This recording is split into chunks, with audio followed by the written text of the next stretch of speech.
நம்ம ஹீரோவையும் கூட இருக்க பார்ட்னர் 2 பேருமே போட்டு தள்ளுறதுக்கு இவங்க எல்லாருமே பிளான் போட்டு எல்லாருமே குகையை அடிச்சுட்டு அப்படியே வெளியே வந்துட்டு இருக்கும் போது அங்கே இருக்கிறதுலே ஹையஸ்ட் ரேங்க் ஃபைட்டர்கிட்ட எதுக்கு இந்த மாதிரி பண்ணீங்க, அவங்கள நம்மளே அடிச்சு போட்டு வந்திருக்கலாமே அப்படின்னு சொன்னதுக்கு இன்னும் கொஞ்ச நேரத்தில் அந்த சிலந்தி எப்படியோ இவங்களெல்லாம் அடிச்சு போட்டு சாப்பிட்டு அதுவே தூங்க போயிடும். அதுக்கடுத்து நம்ம எப்படியாவது பணக்கார வீட்டு பையனோட கவசத்தையும் அப்படியே அங்கே இருக்க ஜெம் எல்லாத்தையும் எடுத்து நம்ம பணக்காரன் ஏறலாம், எப்படியும் இவனோட பேக்ரவுண்டில் வேற மாதிரி இருக்கு, ரொம்ப பணக்கார வீட்டு பையன் தான் அப்படின்னு சொல்லிட்டு இருக்காரு. நம்ம ஹீரோ டேகர் எடுத்துட்டு அந்த சி ரேங்க்டு அந்த மான்ஸ்டர் கிட்டே நின்றுட்டு நான் உன்னோட பெரிய பெரிய மான்ஸ்டர்லாம் கொண்டு இருக்கேன், நான் ஒரே அடியில் எல்லாரையும் போட்டு தள்ளியிருக்கேன், நீ எல்லாம் ஒரு ஆளா எனக்கு அப்படின்னு சொல்லிட்டு நின்றுட்டு இருக்காரு. கொஞ்ச நேரத்துலேயே இவங்க 2 பேருக்குமே ஃபைட் ஆயிடுது. நம்ம ஹீரோக்கு ரொம்ப கஷ்டமாக தான் இருக்கு இந்த ஒரு மான்ஸ்டர் அழிக்கிறது. ஏன்னு பார்த்தீங்கன்னா இந்த ஒரு மான்ஸ்டர் சி ரேங்க்டு, பட் இது வரைக்குமே நம்ம ஹீரோ அழிச்சது டி ரேங்க்கும் அது கீழே உள்ள ரேங்க் உள்ள மான்ஸ்டர்ஸ் தான் அழிச்சிருக்காரு. சரி உன்னெல்லாம் அழிக்கிறது எனக்கு ஒரு சர்வசாதாரணமான விஷயம் அப்படின்னு சொல்லிட்டு அந்த மான்ஸ்டரோட வீக் பாயிண்ட்டை தேடுறாரு. ஸோ எப்படியாவது இதோட வீக் பாயிண்ட்டை பார்த்துட்டா போதும், இதை கண்டிப்பாக குத்தி கிழிச்சு சாவே அடிச்சிடலாம் அப்படின்னு சொல்லிட்டு நம்ம ஹீரோக்கு ஒரு ஐடியா வந்துருது.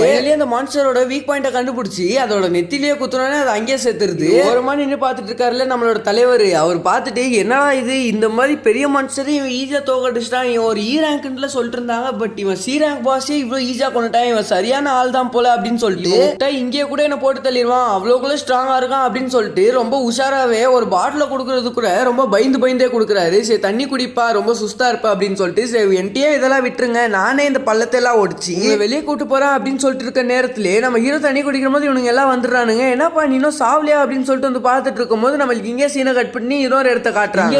2 ஹையஸ்ட் ரேங்க் ஃபைட்டர்ஸ் மாத்தி சண்டை போட்டுக்கிறாங்க. இதுல கொஞ்சம் வயசானவர் ரொம்ப எக்ஸ்பீரியன்ஸ் ஆனவர், நீ மென்டலி கொஞ்சம் பவரா இருக்கிறதோட கொஞ்சம் பிசிக்கலாவும் இருக்கும் அப்படின்னு சொல்லிட்டு சொல்றதுலேயே இங்க அடுத்த மறுபடியும் சீன் கட் பண்றாங்க. வந்ததுக்கு அப்புறம் எதுக்கு இவனுங்க விட்டு போனானுங்க அப்படின்னு சொல்லிட்டு ஹீரோவுக்கும் தெரிஞ்சுது, இவனுங்களுக்கும் நம்மளோட ஹீரோக்கெல்லாம் தெரிஞ்சிருது அப்படின்னு சொல்லிட்டு தெரிஞ்சிருது. ஸோ ஃபைனலி வாங்க உங்களை எல்லாரையும் கொண்டுட்டு நாங்கள் வெளியே போறோம் அப்படின்னு சொல்லிட்டு சொன்னேன். நம்ம ஹீரோக்கு ஒரு நோட்டிஃபிகேஷன் வருது. படிச்சு பார்க்கறதுக்குள்ளேயே அங்கே இருக்க ஒருத்தர் நம்ம ஹீரோ அட்டாக் பண்ணிடுறான். நம்ம ஹீரோக்கு அந்த அட்டாக்கு தாங்க முடியல. ஏன்னு பார்த்தீங்கன்னா அடிச்ச அடியில கொஞ்சம் தலையிலேருந்து ரத்தம் வர ஆரம்பிச்சிருது. அடுத்த நிமிஷமே ஹீரோ தனக்கு தானே கான்ஃபிடன்ஸ் லெவலில் ஏற்றிட்டு என்னை நீங்கள் கொல்லணும்னா வாங்க, தாராளமாக முடிஞ்சா கொண்டுக்கோங்க அப்படின்னு சொல்லிட்டு ஹீரோ வேற லெவலில் சொல்றாரு. இந்த நேரத்தில் ஒருத்தன் ஹை ரேங்க் வந்துட்டு ஏன்பா நீ ஒரு இ ரேங்க் ஒரு கோமாளி, நீ என்னை எப்படிடா கொல்லுவ அப்படின்னு சொல்லிட்டு சொன்னதுக்கு கையில் இருந்த டேகரை வச்சு ஒரே வெட்டு தான் கழுத்து அப்படியே தனியாக போயிடுது. நம்ம ஹீரோக்கு அந்த நோட்டிஃபிகேஷன் என்னன்னா இவங்க 6 பேரை நீ கொல்லனா நீ செத்துருவ அப்படின்னு சொல்லிட்டு நோட்டிஃபிகேஷன் வருது. கண்டிப்பா இவங்க கொல்றதுல எனக்கு ஒரு ஈஸியான விஷயம் அப்படின்னு சொல்லிட்டு ஹீரோ 5 பேரை கண்ணு சிமிட்டுற நேரத்துக்குள்ளே போட்டு தள்ளிடுறாரு. அங்க லாஸ்டா